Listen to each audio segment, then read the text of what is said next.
اور نہیں, نبی صلی اللہ علیہ وسلم کا فرمان ہے نا, نعمتان مغبون فیما کثیر من الناس, دو نعمتیں لوگ اکثر ضائع کر رہے ہیں, الصحت والفراغ, ایک صحت سے فائدہ وقت سے پیدا نہیں اٹھاتے اور صحت سے پیدا نہیں اٹھاتا. اب جو بھائی جوان بیٹھے ہیں نا, ان کو بات سمجھ نہیں آئے گی, بزرگوں سے پوچھیں ان کو سمجھ آ جائے گی. آپ جو بزرگ ہو گئے ہیں, ورنہ وہ چھوٹا سا پوتا ہوتا ہے, پوتا ہوتا ہے نواسی, اس کو نہیں کھا سکتے, کہتے ہم سے کھایا نہیں جاتا. اب جوان بزرگ کیسے کمزور ہو جائیں گے, تو یہ ہونا ہی ہونا ہے. اگر بڑھاپے کو بن گئے تو بہتر ہے کہ ٹائم کو قیمتی بنا, اور پھر انشاءاللہ پروگرام کے بعد جمعہ کے بعد 15 دن کی جماعت بھی نکلے گی انشاءاللہ بہاول نگر کے لیے. اس میں بھی آپ ٹائم دیں, آپ دین سیکھیں اور دین کی باتیں سیکھیں. اللہ تعالیٰ سے دعا ہے اللہ ہمیں کی توفیق عطا فرمائے. کسی بھائی کا سوال ہے؟ یہ فرض ہے ہمارے بھائی کی جو ہے فطر فرض ہے. فطر سنت موقع ہے, کیونکہ نبی صلی اللہ علیہ وسلم نے پوری زندگی فرض نماز سواری نہیں پڑھی ہے, لیکن فطر پڑھی ہے. نوافل بھی پڑھے ہیں, فطر بھی پڑھے ہیں. ہمارے بھائی پوچھ رہے ہیں اگر فطر رہ جائے تو آپ ان کی قضائی دے سکتے ہیں. اگر تو صرف فطر رہے, صرف فطر, اور آپ کے فجر کی اذان ہو رہی ہے تو آپ اس وقت فطر پڑھ سکتے ہیں اذان کے بعد, صرف فطر, ساتھ تہجد نہیں. اگر تہجد اور فطر دونوں رہ گئے تو پھر آپ سورج نکلنے کے بعد پڑھیں گے, جیسے نبی صلی اللہ علیہ وسلم نے فتح مکہ کے موقع پر پڑھی ہے علم کے وقت, اور 11 کی بجائے 12 پڑھے جفت تعداد میں. اسی طرح اگر آپ کے صرف فطر رہ گئے اور اوپر سے نماز کا وقت ہو گیا ہے, جماعت پڑھی ہونے کا وقت ہو گیا ہے, تو پھر آپ جماعت کے ساتھ مل جائیں اور سورج نکلنے کے بعد پڑھیں. اگر ٹائم ہو تو فطر سے فطر پہلے پڑھ سکتے ہیں, ورنہ سورج نکلنے کے بعد اور 3 کی بجائے 4 رکعتیں 2 کر کے آپ پڑھیں, جیسا کہ فتح مکہ کے موقع پر نبی صلی اللہ علیہ وسلم نے پڑھی ہے. اور کوئی سوال نہیں؟ فجر کی نماز پڑھی ہو تو سنتے پڑھ سکتے ہیں. بھائی مجھے فجر کی نماز پڑھی ہو جائے تو سنتے پڑھ سکتے ہیں. صحیح مسلم کی روایت ہے, اذا اقیمت الصلاۃ فلا صلاۃ الا المکتوبہ, جب فرض نماز کھڑی ہو جائے تو اس کے پاس کوئی اور نماز نہیں ہوتی. اگر آپ پڑھ بھی رہے ہو اسلام کے لیے جماعت کے ساتھ نہیں جانا چاہیے. اور جو سلا رہی وہ فریق لڑ پڑے ہیں, ایک اس کے ساتھ ظلم کیا, اس کا کیا ہے؟ 2 فریق اگر لڑ پڑے تو جس نے ظلم کیا ہے اس میں لازم ہے کہ وہ اس کا بدلہ دے. اگر اسے مارا ہے تو کہ بھائی میں آتا ہوں, جیسے نبی صلی اللہ علیہ وسلم نے ایک دفعہ فرمایا تھا نا کہ ایک چھڑی کسی صحابی کو لگ گئی تھی کسی موقع پر, کام ہم سے بدلہ لے, تو اپنے آپ کو بدلہ کے لیے پیش کرے. اگر وہ معاف کر دے تو اچھی بات ہے, وہ بدلہ دے. اگر کوئی مالی مسئلہ ہے تو اس کے پیسے مانگے ہیں کہ وہ اس کو دے, پھر اس سے صلح کر دے. لیکن یہ ایک بات اور آپ سن لیں, جو بندہ حقدار ہے یا مظلوم ہے وہ بدلہ بھی لے سکتا ہو, اس کے پاس طاقت نہیں, لیکن وہ اللہ کے لیے معاف کر دے.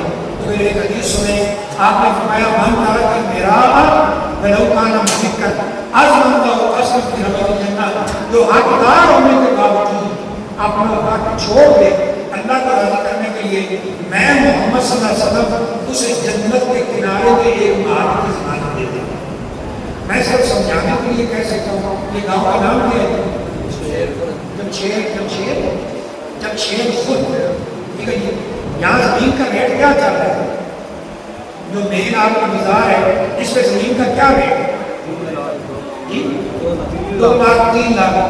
کیا خیال ہے ویسے اگر 2 بھائی آپس میں لڑے ہوئے ہو اور یہاں گاؤں کا جو نمبردار صاحب ہے وہ کہے کہ تو اپنے بھائی سے صلح کر لے, مین روڈ مین بازار میں 5 گھنٹے کا پلاٹ دیتا ہوں, اور وہ نمبردار صاحب بھی ایسے ہو کہ اپنی بات سے بڑھنے والے نہ ہو, کیا خیال ہے صلح ہو جائے گی کہ نہیں؟ ہو جائے گی. یار آپ کو بولتے ہو جائے گی. وہ آپ آ کے جائیں گے اپنے چچا کے پاس, بھائی کے پاس, اگر 2 بھائی پلاٹ میں گیا صلح کر رہا ہوں, بلکہ آپ اس کام دکھوا کے نمبردار صاحب کے حوالے کر دیں گے, اے دیکھو جی صلح ہوگی, لیاؤ 5.5 مہینے کا پلاٹ. اور کیا خیال ہے بات کرنے والے رسول اللہ صلی اللہ علیہ وسلم ہیں, اور مال کہاں ملنا ہے؟ جنت.